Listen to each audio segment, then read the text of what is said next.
এই পৃথিবী থাকার জায়গা নয়। কিয়ামতের সময় আল্লাহ তাআলা মালাকুল মাউতকে বলবেন সবার রূহ কবজ করে ফেলো, সবার, কেউ থাকবে না, সবার রূহ কবজ হয়ে যাবে। আল্লাহ মালাকুল মাউতকে বলবেন, মালাকুল মাউত কি অবস্থা? বলবে সব শেষ। মাইয়াবকা, কে বাকি? মালাকুল মাউত বলবে জিনেরা বাকি, যাদেরকে দেখা যায় না। আল্লাহ বলবেন জিনদেরকেও শেষ করে ফেলো, রূহ কবজ করো। মালাকুল মাউত আজরাইল জিনদের রূহ কবজ করবে। আল্লাহ এবার জিজ্ঞেস করবে, ইয়া মালাকাল মাউত আখবিরনি মাইয়াবকা, এবার বলো আর কে বাকি? মালাকুল মাউত বলবে, আল্লাহ মানুষগুলো সব শেষ, জিনগুলাও শেষ, এবার বাকি ইবলিস শয়তান, ইবলিসরেও শেষ করো, ইবলিসও শেষ। আল্লাহ আবার জিজ্ঞেস করবেন, ইয়া মালাকাল মাউতি মাইয়াবকা, আর কে বেঁচে আছে বলো। মালাকুল মাউত বলবে, আল্লাহ আপনার কথা অনুযায়ী পৃথিবীর সব মানুষের রূহ কবজ করলাম, সব জিনদের রূহ কবজ করলাম, ইবলিসের রূহ কবজ করলাম, এখন আছে শুধু ফেরেশতারা। আছে কারা? যাও ফেরেশতাদের রূহ কবজ করো, ফেরেশতাদের রূহ কবজ হয়ে যাবে। এবার আল্লাহ জিজ্ঞেস করবেন, ইয়া মালাকাল মাউত আখবিরনি মাইয়াবকা। মালাকুল মাউত বলবে, আল্লাহ আপনার কথা মতো ধরে ধরে সব শেষ, ফেরেশতাও শেষ, 4 জন ছাড়া। কয়জন ছাড়া? জোরে বলেন, কয়জন ছাড়া? ইসরাফিল, জিব্রাইল, মিকাইল, আজরাইল। আল্লাহ এই 4 জন আমরা বাকি। আল্লাহ বলবে, যাও ইযহাব ইনতালিক ইলা জিবরিল ওয়াকবাদ রূহা, জিব্রাইলের রূহ কবজ করো। ইযহাব ইলা ইসরাফিল ওয়াকবাদ রূহা, ইসরাফিলের রূহ কবজ করো। ইযহাব ইলা মিকাইল ওয়াকবাদ রূহা, রূহ কবজ করো। ওই 3 ফেরেশতাও শেষ। এবার আল্লাহ তাআলা জিজ্ঞেস করবেন, ইয়া মালাকাল মাউত আখবিরনি মাইয়াবকা, হে মালাকুল মাউত আর কে বাকি আছে বলো। মালাকুল মাউত বলবে, আল্লাহ আপনার কথা মতো মানুষগুলো শেষ, জিনগুলো শেষ, ইবলিস শেষ, আমার বাকি 3 ভাই ইসরাফিল, মিকাইল, জিব্রাইলও শেষ, শুধু আমি, শুধু আমি। আল্লাহ বলবেন, কেউ নাই? মালাকুল মাউত বলবে, না আল্লাহ কেউ নাই। এবার আল্লাহ তাআলা বলবেন, মালাকুল মাউত তুমি তো সবাই রে মারছো, এবার তুমি মরো,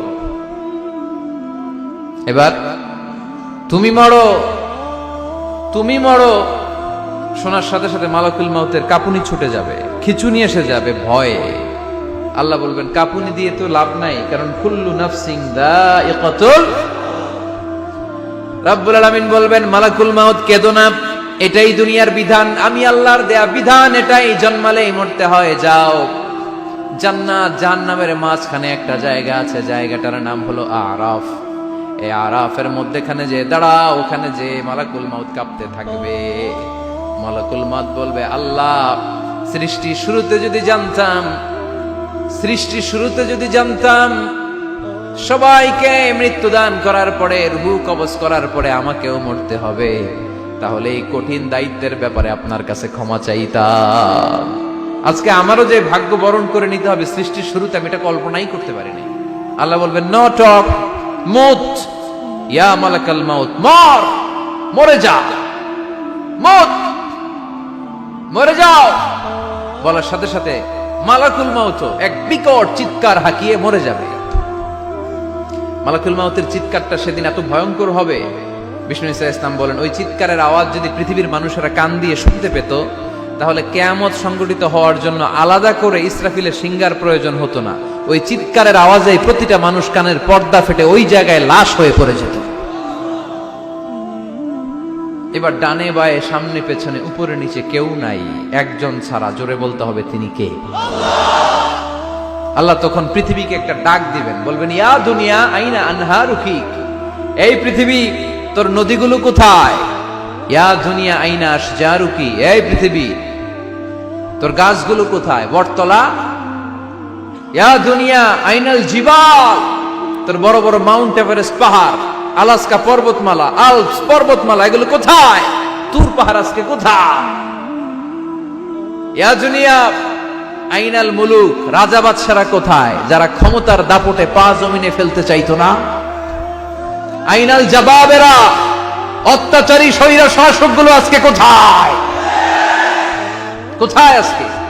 কোনো আওয়াজ নাই।